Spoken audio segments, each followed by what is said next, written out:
तो प्यारे साथियों, एक बात तो तय है कि अगर मैंने जितना आपको बताया उतना आपने कर लिया तो मैं कहता हूं आपका कुछ भी गलत नहीं होगा, 100% आपका पेपर जाने वाला है। लेकिन शर्त इतना है कि भाई मैं जितना बताऊं आप उतना कर लेना। आपने वायु के एग्जाम में भी देखा था, मैंने वायु के क्वेश्चन ज़्यादा तो आपको प्रोवाइड नहीं कराए थे, बट मैंने जितने क्वेश्चन कराए थे उनमें से आपके एग्जाम में क्वेश्चन आए हुए हैं। तो प्यारे साथियों, आपको मैं जो बता रहा हूं उतना आप कंप्लीट करते जाएं। तो प्यारे साथियों, आज की वीडियो में हम पढ़ेंगे वस्तुनिष्ठ प्रश्नों उत्तर, केवल वस्तुनिष्ठ प्रश्नों उत्तर पढ़ेंगे 1 नंबर की तैयारी के लिए।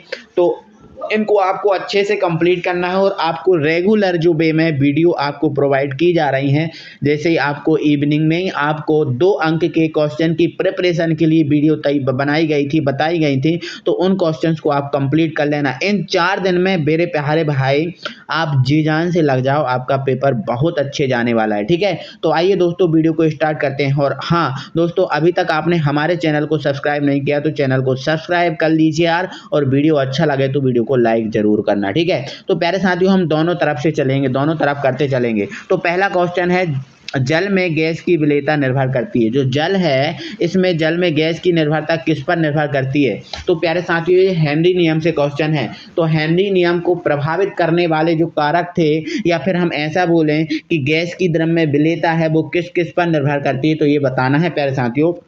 तो गैस की द्रव्य विलेयता प्यारे साथियों गैस की प्रकृति पर भी निर्भर करती है, तापमान पर भी निर्भर करती है, गैस के दाब पर भी निर्भर करती है। तो इन तीनों पर निर्भर करती है। तो यहाँ से इन सभी में जो है ना इसका आंसर आ जाएगा।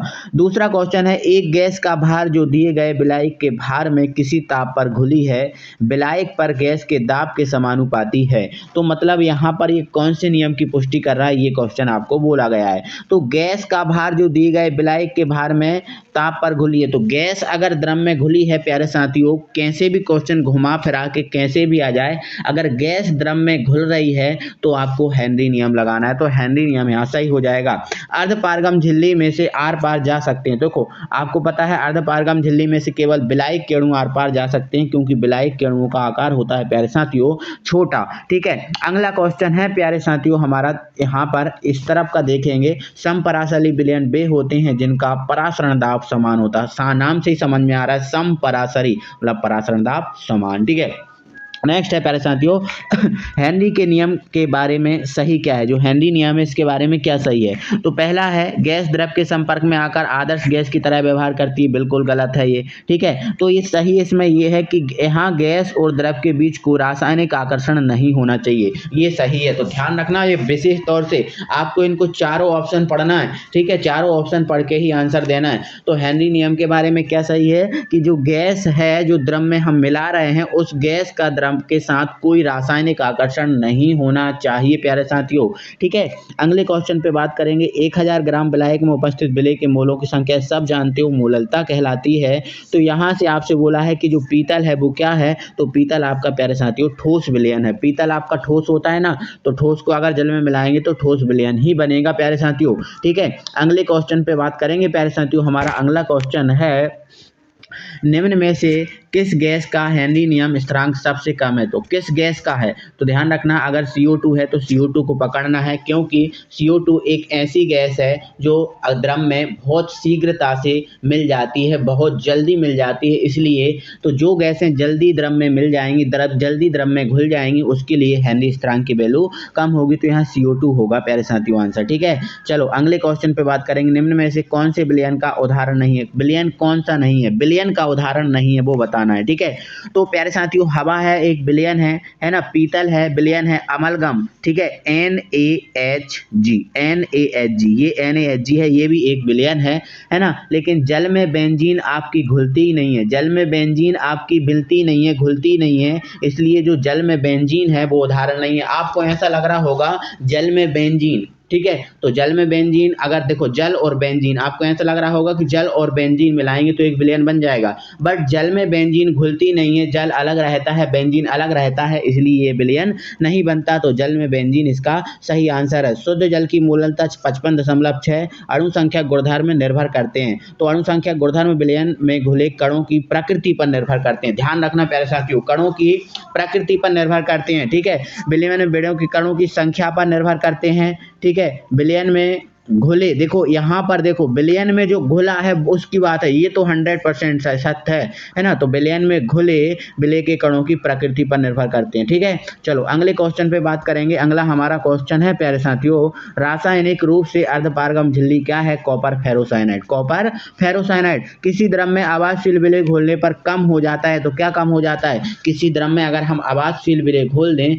तो प्यारे साथियों कम क्या होगा? तो कम होगा हिमांक, ठीक है। क्वथनांक तो बढ़ता ही है, आयतन भी बढ़ेगा, परासरण दाब भी बढ़ेगा, लेकिन जो है ना हिमांक है वो क्या हो जाता है? कम हो जाता है। तो हिमांक इसका सही आंसर है। गैसों की द्रव में विलेयता का नियम निम्न ने दिया। तो गैसों की द्रव में विलेयता का नियम प्यारे साथियों हेनरी ने दिया। किसने दिया? हेनरी ने। तो गैसों की द्रव में विलेयता का नियम प्यारे साथियों हेनरी ने दिया।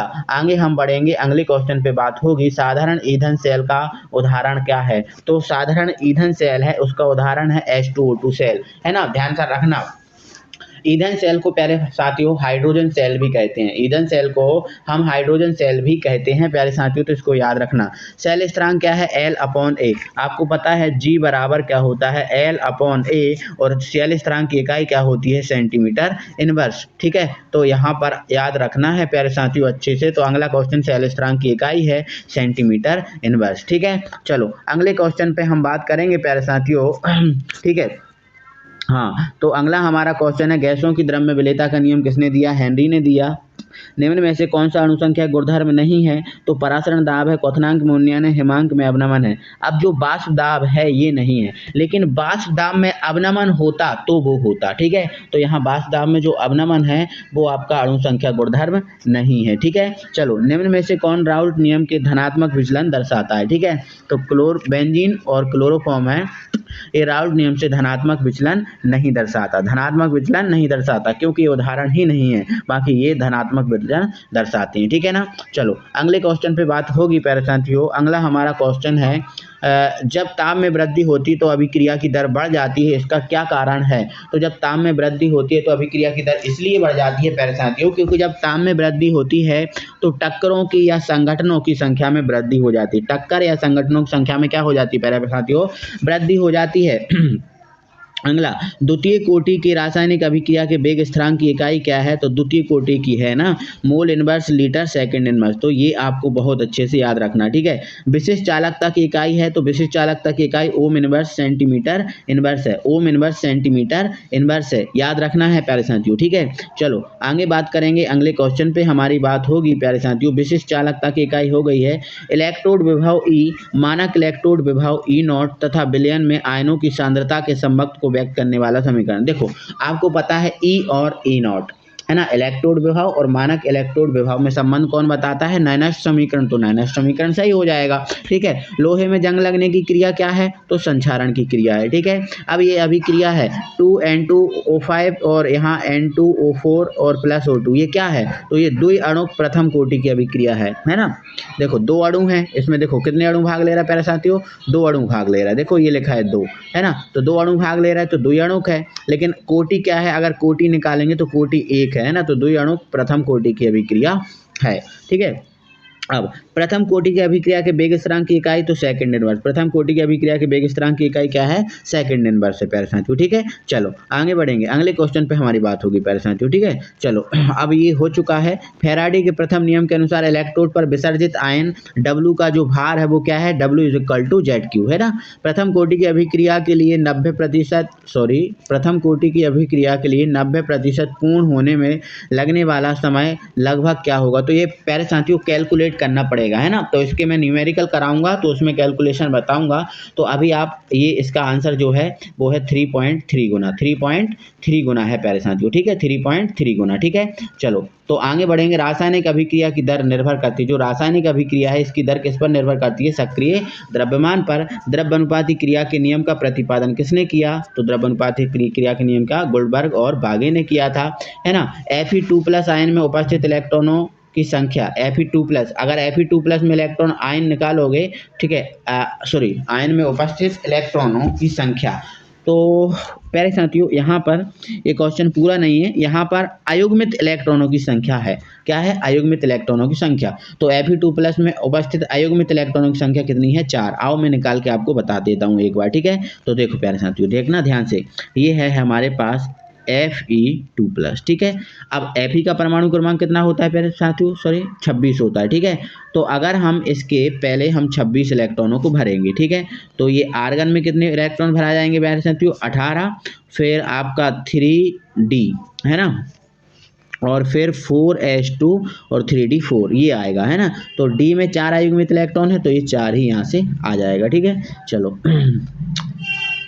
ओके प्यारे साथियों, अगले क्वेश्चन पे बात होगी हमारे। अगला क्वेश्चन है हमारे लिए, द्रव्यानुपाती क्रिया के नियम का प्रतिपादन किसने किया था? तो ये हो चुका है। अभिक्रिया की दर का मात्रक mole litre inverse second inverse, ठीक है।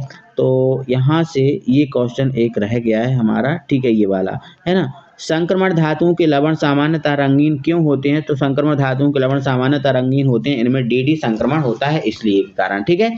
चलो आगे बात करेंगे, अगले क्वेश्चन पे हमारी बात होगी, ठीक है। तो अगला हमारा क्वेश्चन है, प्रथम कोटि की अभिक्रिया के विशिष्ट दर स्थिरांक किस पर निर्भर करता है? तो वो ताप पर निर्भर करता है।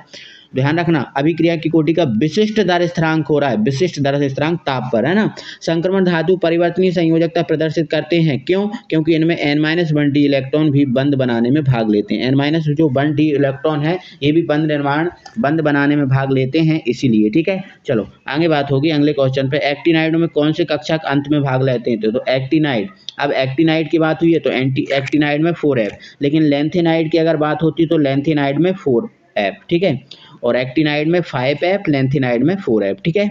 चलो आगे बात करेंगे, अगले क्वेश्चन पे हमारी बात होगी, ठीक है। और हमारा अगला क्वेश्चन है, संक्रमण तत्वों का सामान्य इलेक्ट्रॉनिक विन्यास है। संक्रमण तत्वों का सामान्य इलेक्ट्रॉनिक विन्यास ये है, ठीक है, N-1D 1 से 10 और NS 1 से 2। संक्रमण तत्व और अंतः संक्रमण तत्व दोनों का इलेक्ट्रॉनिक विन्यास आपको याद रखना है प्यारे साथियों, ठीक है। संक्रमण तत्व निम्न सामान्य गुणों में से किस गुण के अतिरिक्त सभी गुण प्रदर्शित करते हैं? किस गुण के अतिरिक्त सभी गुण प्रदर्शित करते हैं? तो प्राकृतिक रेडियोधर्मिता, इसके अलावा बाकी सभी गुण परिवर्तनीय संयोजकता प्रदर्शित करते हैं, संकुल भी बनाते, रंगीन आयन भी देते हैं। तो प्राकृतिक रेडियोधर्मिता है, ये वाले गुण प्रदर्शित नहीं करते, ठीक है। लेंथेनाइड संकुचनों निम्न कारकों के लिए उत्तरदायी होता है। लेंथेनाइड संकुचन किसके लिए उत्तरदायी है ना? जर्कोनियम और हाफनियम की त्रिज्या लगभग समान होती है, तो इसके लिए ये उत्तरदायी है, ठीक है। तो मतलब त्रिज्या समान हो जाती है, परमाणुओं के आकार समान हो जाती है ना, तो ये इसका सही होता है आंसर, ठीक है।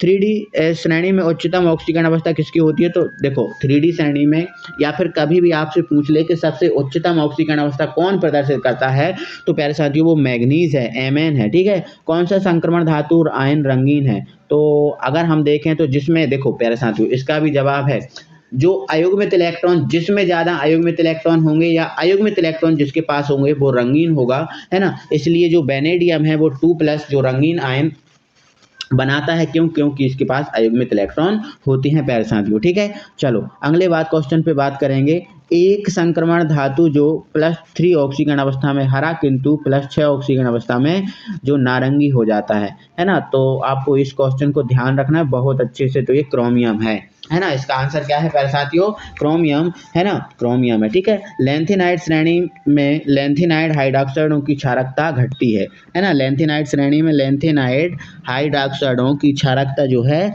वो घटती है, ठीक है। चलो, है ना। एक ये संकुल है, जलीय विलयन में प्राप्त कितने विलयन देगा? तो आप देखो इसके लिए बहुत अच्छा आंसर है, बहुत अच्छे से मैं आपको इसको समझा रहा हूँ। थोड़ा सा मैं स्क्रीन को बड़ा करूँगा और इसमें आपको समझाऊँगा। देखो प्यारे साथियों, ऐसे क्वेश्चन में जैसे ये क्वेश्चन लिखा है, ये संकुल है और जलीय विलयन में कितने आयन देगा, ये ऐसा अगर क्वेश्चन आज के बाद तुम्हें कभी भी मिले तो आपको क्या करना है, ये जो बड़ा ब्रैकेट आपको दिख रहा है, ये जो आपको बड़ा ब्रैकेट दिख रहा है ना, ये बड़ा ब्रैकेट, इस बड़े ब्रैकेट की संख्या देखना कितनी है और जो बाहर है उनकी संख्या देखना। तो अगर हम देखें तो बड़े ब्रैकेट में देखो, बड़ा ब्रैकेट की अगर संख्या देखें तो बड़े ब्रैकेट की संख्या एक ही है और यहाँ Cl है, इनकी संख्या कितनी है, 2। तो एक ये बड़ा ब्रैकेट और 2 ये कितने हो गए, 3 हो गए, ठीक है। तो इसमें कितने आयन होंगे, 3 होंगे। अब मैं एक और उदाहरण बता रहा हूँ, जैसे ये प्यारे साथियों लिखा है FeCN का होल 6 और ये लिखा है बड़ा ब्रैकेट और यहाँ लिखा है 2 और यहाँ लिखा है Cn 3। तो देखो बड़े ब्रैकेट की संख्या आप कितनी मिली है, 2 और Cn कितने हैं, 3। तो 3 और 2 कितने हो गए, 5। तो आयन कितने मिलेंगे, 5,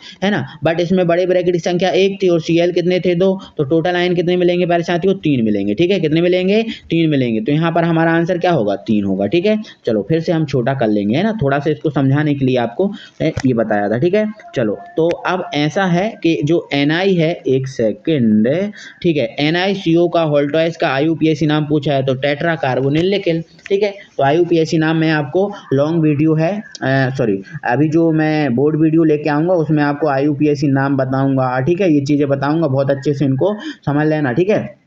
चलो FeCO Ni किस प्रकार के चुंबकीय पदार्थ हैं, तो ये लोहे चुंबकीय पदार्थ हैं। कौन से हैं, लोहे चुंबकीय पदार्थ, ठीक है। चलो फिर इसके अलावा ये लोहे चुंबकीय पदार्थ, ठीक है। निम्न में से कौन सा लिगेंड द्वितंतुर है, तो एथिलीन डाइएमीन है ना, En, ठीक है। और इसका Fe की ऑक्सीकरण अवस्था पूछा है, ठीक है। तो ऑक्सीकरण अवस्था भी आपसे पूछी जा सकती है, ठीक है। तो मैं आपको बता दे रहा हूँ प्यारे साथियों यहाँ पर, ठीक है। ये तो इसका जो है इसका आंसर ही गलत है, इसकी ऑक्सीकरण अवस्था 0 आएगी। कितनी आएगी, 0 आएगी, है ना, क्योंकि Cn कितने हैं, 6 और K कितने हैं, 6। तो 6 में से 6 जाले जाएंगे तो 0 आएगी। तो ये 0 इसका आंसर है, बाकी इसमें गलत आंसर है, ठीक है। चलो यहाँ देखो, ये आपका एक यौगिक है तो ये निम्न में से कौन सी समावयवता दर्शाता है, तो समावयवता मैंने आपको पढ़ाई है, ठीक है। तो यहाँ तो कोई समावयवता ही नहीं है रहा, तो कोई समावयवता नहीं होगी, ठीक है। समावयवता मैंने आपको समझा दी है बेटा, है ना, बोर्ड वीडियो ला के, ठीक है। तो आप इनको एक बार जरूर समझें, ठीक है। चलो, है ना, NiCO में निकेल की ऑक्सीकरण अवस्था 0 है ना, शून्य, ठीक है। क्योंकि Ni देखो CO है क्या, उदासीन, CO क्या होता है, उदासीन। तो CO की ऑक्सीकरण अवस्था है नहीं और Ni की हम निकालते हैं, तो जब CO की नहीं है तो Ni की भी 0 आएगी, तो ये 0 आएगा, ठीक है। चलो, एसीटोन को ब्रंजक चूर्ण के साथ मिलाने पर यह क्या कह देता है, तो ध्यान रखना, जब एसीटोन को आए या एथिल एल्कोहल, तो ध्यान रखना एथिल एल्कोहल आए या एसीटोन आए, तो जब एथिल एल्कोहल या एसीटोन को हम ब्रंजक चूर्ण के साथ मिलाएंगे तो ये क्लोरोफॉर्म ही बनाएगा, ठीक है। चलो नेक्स्ट है का ऑक्सीकरण संख्या, इसकी ऑक्सीकरण संख्या पूछा है, तो इसकी ऑक्सीकरण संख्या प्यारे साथियों 0 आएगी, है ना, यहाँ पर 0 आएगी, यहाँ इसका गलत आंसर है, ठीक है। यहाँ गलत आंसर है, इसकी ऑक्सीकरण अवस्था 0 आएगी, ठीक है। चलो इसके बाद DDT प्राप्त करने के लिए यहाँ 55 है, यहाँ पर DDT प्राप्त करने के लिए क्लोरोबेंजोन की सांद्र H2SO4 उपस्थिति में निम्न किसके साथ क्रिया कराते हैं, तो ट्राइक्लोरोएस्टेल्डिहाइड, है ना, जिसको हम क्लोरल भी बोलते हैं प्यारे साथियों, ठीक है, क्लोरल भी हम बोलते हैं इसको, ठीक है। चलो, है ना, निम्न में से किसकी वर्ग समतलीय संरचना है, ठीक है, वर्ग समतलीय संरचना किसकी है, तो यहाँ पर इसकी है ना, इसको याद रखना है थोड़ा, है ना। संकुल आयन के संपूर्ण ज्यामिति एवं प्रकाशीय समावयवी की संख्या कितनी है, ठीक है, 3 है। तो इसके संपूर्ण ज्यामिति प्रकाशीय समावयव की संख्या कितनी है, 3 है, ठीक है, इसकी 3 आएगी, ठीक है। चलो, निम्न में से कौन फ्रियोन के नाम से जाना जाता है, तो CCl2F2 ये फ्रियोन के नाम से जाना जाता है, आप ये बहुत अच्छे से जानते हो, ठीक है, फ्रियोन हो गया, ठीक है। अब अगले क्वेश्चन पे बात करेंगे प्यारे साथियों, हमारा अगला क्वेश्चन होगा, ठीक है, एक ये अभिक्रिया दी है प्यारे साथियों, ये एक अभिक्रिया दे के रखी है आपको ये वाली, ठीक है। तो ये पूछ रहा है कि ये जो अभिक्रिया है ये कौन सी अभिक्रिया है, तो देखो अब मेरे साथियों, जब भी ऐसा हो कि प्लस वाला माइनस को ले जाए और माइनस वाला प्लस को ले जाए, तो वो हमेशा नाभिक स्नेही प्रतिस्थापन अभिक्रिया होगी। तो अगर हम इसकी अभिक्रिया में देखें तो बेटा Na किसके साथ जाएगा, X के साथ, ठीक है, एक सेकंड में फिर से आपको अच्छे से बता रहा हूँ, ठीक है। तो Na किसके साथ जाएगा बेटा, X के साथ। अब जब Na X के साथ जाएगा तो NX बन जाएगा और R किसके साथ जाएगा, OH के साथ, तो ये ROH बन जाएगा। तो प्लस वाला माइनस के साथ, माइनस वाला प्लस के साथ जा रहा है, तो ये नाभिक स्नेही में होगा, ठीक है, हमेशा, है ना। ल्यूकास परीक्षण द्वारा विभेद करते हैं। ल्यूकास अभिकर्मक हमने देखा ना, एल्कोहल के परीक्षण की है तो 1 डिग्री 2 डिग्री और 3 डिग्री एल्कोहल में परीक्षण की है। ठीक है, चलो फिनॉल का स्वभाव कैसा होता है? ठीक है, तो फिनॉल का स्वभाव होता है पहले साथियों अम्लीय होता है। ठीक है, एल्किल आयोडाइडों का निर्माण प्रायः एल्किल क्लोरोब्रोमाइडों के शुष्क एसीटोन के एनआई के साथ अभिक्रिया से होता है। इस अभिक्रिया को फिंकलस्टीन अभिक्रिया कहते हैं। तो ये क्वेश्चन थोड़ा ध्यान रखना। ठीक है, चलो ईथर को जब वायु में खुला छोड़ा जाता है तो बनने वाला उत्पाद क्या है? तो जब ईथर को वायु में खुला छोड़ते हैं तो डाई एथिल ईथर का पेरोक्साइड बनता है। ठीक है, डाई एथिल ईथर का पेरोक्साइड। ठीक है, मतलब ये ऐसा बनता है डाई C2H5 का होल ट्वाइस और O2। C2H5 का एक सेकंड फिर से बता दूं क्या? ठीक है, एक सेकंड रुको, है ना, C2H5 का होल ट्वाइस O2 ये बनता है ना। ठीक है, चलो अगला है हमारा क्वेश्चन प्यारे साथियों, अगला है निम्न में से कौन सा बिस डाई हैलाइड का उदाहरण है? तो एथिलीन क्लोराइड बिस डाई एल्किल हैलाइड का उदाहरण है। ठीक है, चलो यहाँ 67 है निम्न अभिक्रिया में से एल्कोहलों की क्रियाशीलता का कौन सा क्रम सही है? ठीक है, तो एल्कोहलों की क्रियाशीलता का कौन सा क्रम सही है? तो यहाँ पर ये वाला सही है। ठीक है, तो ये अभिक्रिया देख लेना थोड़ी। ठीक है, चलो एल्किल हैलाइडों की क्रियाशीलता का सही क्रम एल्किल हैलाइडों में। ठीक है, तो आयोडाइड सबसे ज्यादा क्रियाशील होता है, उससे कम ब्रोमाइड होता है, उससे कम क्लोराइड होता है ना, क्योंकि ऊपर से नीचे जाने पर सबसे नीचे आई आता है ना, और ऊपर से नीचे जाने पर क्रियाशीलता बढ़ती है, इसलिए आई सबसे ज्यादा क्रियाशील होगा। ठीक है साथियों, चलो अब नेक्स्ट है शराब को विषैला बनाने के लिए प्रयुक्त किया जाता है मेथिल अल्कोहल का। ठीक है, चलो आगे बढ़ेंगे, अगले क्वेश्चन पे बात करेंगे प्यारे साथियों। हमें कुछ ही क्वेश्चन और करने हैं। आयोडोफॉर्म सिल्वर चूर्ण के साथ अभिक्रिया, देखो आयोडोफॉर्म हो, क्लोरोफॉर्म हो, ब्रोमोफॉर्म हो, इनमें से कुछ भी हो, अगर उसकी सिल्वर चूर्ण के साथ रिएक्शन कराएं तो हमेशा एसिटिलीन ही बनता है। ठीक है, रेसिंग विधि निम्न में से किसके निर्माण में प्रयुक्त होती है? तो जो रेसिंग विधि है प्यारे साथियों वो क्लोरोबेंजीन के निर्माण में प्रयुक्त होती है, हमेशा क्लोरोबेंजीन इसमें बनता है। ल्यूकास अभिकर्मक द्वारा किसका परीक्षण किया जाता है? तो ल्यूकास अभिकर्मक एल्कोहल का हम पहले ही देख चुके हैं, है ना। एल्कोहल जल में विलय होते हैं, इसका प्रमुख कारण क्या है? एल्कोहल जल में क्यों विलय होते हैं? कि इसका प्रमुख कारण है हाइड्रोजन बंध। यहाँ बंध नहीं लिखा तो आप बंध लिख लेना। ठीक है, हाइड्रोजन बंध, है ना। मेथिनॉल, हाँ मेथिनॉल और एथिनॉल में विभेद किया जाता है आयोडोफॉर्म परीक्षण जैसे, है ना। तो ये भी याद रखना। देखो ये नया क्वेश्चन है, मेथिनॉल और एथिनॉल द्वारा एथिनॉल में अगर हमें विभेद करना है तो किसके द्वारा करेंगे? आयोडोफॉर्म परीक्षण के द्वारा करेंगे। ठीक है, यूरोट्रोपिन किस यौगिक से बनाया जाता है? तो यूरोट्रोपिन फॉर्मेल्डिहाइड से बनाया जाता है। ठीक है, रोजनमुंड अभिक्रिया मुख्य उत्पाद क्या है? रोजनमुंड अभिक्रिया का मुख्य उत्पाद क्या है? एल्डिहाइड है। क्या है? एल्डिहाइड है पैरासाथियों। ठीक है, चलो अगले क्वेश्चन पे बात करेंगे। फॉर्मेलिन का प्रमुख अवयव है, जो फॉर्मेलिन है इसका प्रमुख अवयव क्या है? तो फॉर्मेलिन का प्रमुख अवयव है फॉर्मेल्डिहाइड। क्या है?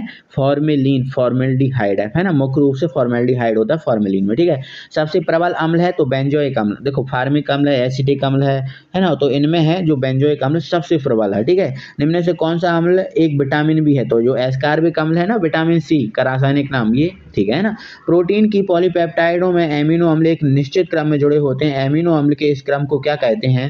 प्रोटीन की पॉलीपेप्टाइड में एमिनो अम्ल एक निश्चित क्रम में जुड़े रहते हैं, एमिनो अम्ल के इस निश्चित क्रम को क्या कहते हैं? प्रोटीन की प्राथमिक संरचना। क्या कहते हैं? प्रोटीन की प्राथमिक संरचना कहती हैं पैरासाथियों। ठीक है, चलो अगले क्वेश्चन पे बात होगी। एल्डिहाइड और कीटोन के कार्बोनिल समूह में उपस्थित कार्बन sp2 संकरण में होता है। ठीक है, तो एल्डिहाइड और कीटोन, ठीक है, देखो एल्डिहाइड आया है, कीटोन आए, ठीक है, में कार्बोनिल समूह में उपस्थित कार्बन, ध्यान रखना sp2। और कभी कभी देखो क्वेश्चन ये भी आता है कि जो क्लोरोबेंजीन होता है, ये आपका क्या है? क्लोरोबेंजीन। क्लोरोबेंजीन में जो Cl है, इस Cl से जुड़ा ये वाला कार्बन कौन से संकरण में होता है? तो भी आपका sp2 लगाना, तो भी आपका क्या लगाना? sp2 लगाना। बहुत अच्छे से ये याद रखना प्यारे साथियों। ठीक है, और अगर ऐसा क्वेश्चन आए प्यारे साथियों कि एल्किल हैलाइड, जैसे ये एल्किल हैलाइड है, ठीक है, एल्किल हैलाइड में हैलोजन से जुड़ा कार्बन कौन से संकरण में रहता है? तो ये वाला sp3 में रहता है। ठीक है, इसके लिए ठीक है आपको याद रखना है। ठीक है, चलो एक सेकंड, ये हमारा हो चुका है प्रोटीन की प्राथमिक संरचना 84। अब ये 85 वाला देखना है अपन को। ग्लूकोज के जलीय विलयन को रखने पर इसके विशिष्ट घूर्णन में होने वाले परिवर्तन को क्या कहते हैं? ठीक है, ग्लूकोज के जलीय विलयन को रखने पर इसके विशिष्ट घूर्णन में होने वाले परिवर्तन को क्या बोलते हैं? परिवर्ती घूर्णन। इक्षु शर्करा के जल अपघटन से बंधे। इक्षु शर्करा मतलब शर्करा ही होती है। आपको इक्षु मतलब घुमाया गया है कि भाई आप कंफ्यूज हो जाओ। इक्षु शर्करा ही होती है। तो ग्लूकोज और फ्रक्टोज है ना। रोजनमुंड अभिक्रिया में प्रयुक्त होने वाले उत्प्रेरक क्या है? पैलेडियम और बेरियम सल्फेट। पैलेडियम और बेरियम सल्फेट। ठीक है, कार्बोनिल यौगिकों में एसियन का योग एक उदाहरण क्या है? नाभिक स्नेही अभिक्रिया। ठीक है, योग वाली बात आए तो स्नेही अभिक्रिया लगाना। ठीक है, अगला है प्रोटीन रचना की मौलिक इकाई क्या है? तो प्रोटीन रचना की मौलिक इकाई है एमिनो अम्ल, है ना। क्या है? एमिनो अम्ल। अगला हमारा क्वेश्चन रहेगा प्यारे साथियों, कुछ ही बात और है। विटामिन बी का रासायनिक नाम क्या है? थायमीन। दूध में उपस्थित शर्करा क्या है? लैक्टोज।